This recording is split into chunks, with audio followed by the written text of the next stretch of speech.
I started having a name just on my Facebook, Larry Smith, because I didn't want to put my full name on there, so I just threw any name on there. But when I started rapping, everybody already knew me from my Facebook name, so I just stuck with Larry Smith. My goal was to up the score some more. Like now, it's like that case, it's some bullshit, but it's like it really got me more attention. So my whole goal was to not, you know how motherfuckers will go to jail and be like, man, I'm finna just focus on this case.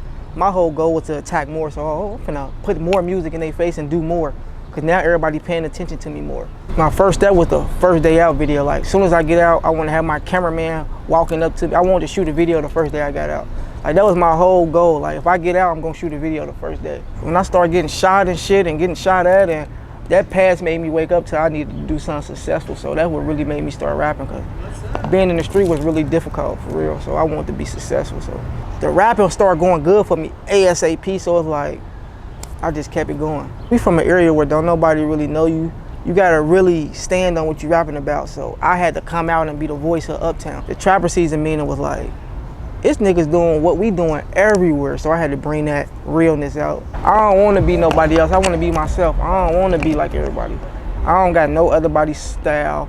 I don't dress like nobody. I do what I do. You get what I'm saying? I'm me. Man, everybody trying to be somebody. Like motherfuckers ride the wave of the next city instead of riding the wave of their own city. Like motherfuckers to hear these niggas popping and want to rap and be just like them instead of rapping and being yourself in your own city. So we missing our own style in our city. Feel my pain was more like everybody always said only thing I rap about was like drugs and shit, so they wanted me to come different. So I decided to switch it up on some. Meek Mills is like my favorite artist, so I wanted to really come on how he be coming, really talking that pain shit to people, and I wanted to try a new style with me. But that's crazy because that's the most ever I got streamed on. That's my first tape ever getting streamed big on, so that Feel My Pain was really what everybody liked it. Me coming in different styles is better for me because the streets can tune in more with me in different angles. Like, okay, he can come pain, he can come trap, he can come jug music, so it make me look bigger and better in every situation. It's a hassle with Al because they don't understand what me and Al go through. Like, that's like my main cameraman. Like I show him the most love ever. Like,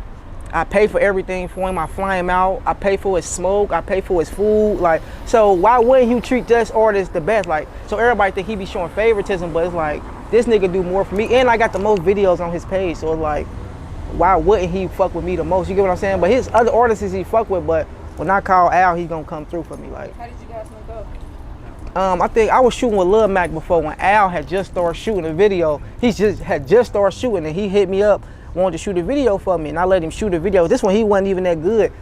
Shot a video and then he started working. I was still shooting my cameraman. Then I started seeing his perfection getting better and better. So I'm like, shit, I'm finna try Al out. Then we just one video, two videos. Now we got like 30 some videos on this page. Al is like the number one. Al, Kendall. There ain't really no cameramans fucking with him like that because they show you how good of work they got. They show you how fast of a turnaround they give you, and they keep in touch with you. Most cameramans shoot your video and you don't even hear from them until they done. So that's why I fuck with Al. Like, if you tell him you want your video the next day, that motherfucker gonna get on that computer and give you your video the next day. Like, it ain't gonna be no hassle, no argument, ain't gonna be none of that. Is that a big deal for you? You know what I'm saying? Knowing that you have a videographer, a producer, like building that team. Yeah, that helped me. Like my everybody that started with me is like, they watch me grow, like, so they know the success, how big I'm getting. They see it because my studio dude, I went to him, I didn't even know how to fucking talk into the mic barely. So to now to see me come in there and do that, they love when I come because they know it's gonna be a banger. They know it's gonna be some different shit. I'm always doing some different shit in the studio, so they know what's going on when I call. Like, they know I ain't wasting time. I only go to Uptown studios because everybody else, I feel like they be too booked. They show favoritism.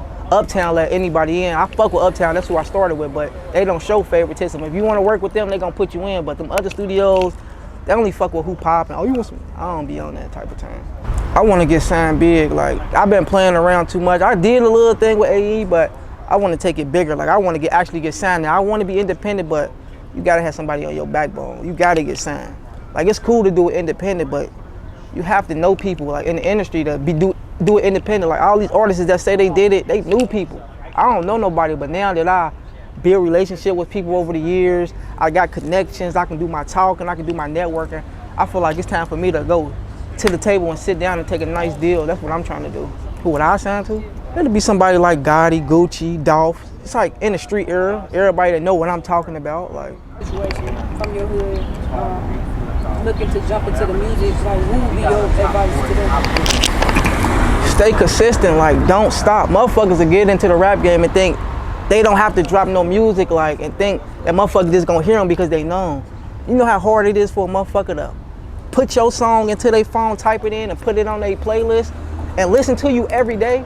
Just because you sound good don't mean motherfucker gonna listen to you. So you gotta really throw it in their face and keep throwing it until motherfucker throw your CD out, get your CD, like keep throwing it and be like, man, fuck it, let me finally listen to this nigga. You gotta put it in their face. These niggas think they too good and think just because they know how to rap, people gonna dive into their music ASAP. That don't work like that. It don't work like that. There's levels. It's a lot of levels. It ain't just rapping and doing this and doing that. You gotta put time in, effort, work hard. You gotta do a lot of shit for people to listen to your music. You can follow me on Instagram at LarrySmith_513 and on Facebook, Larry Smith.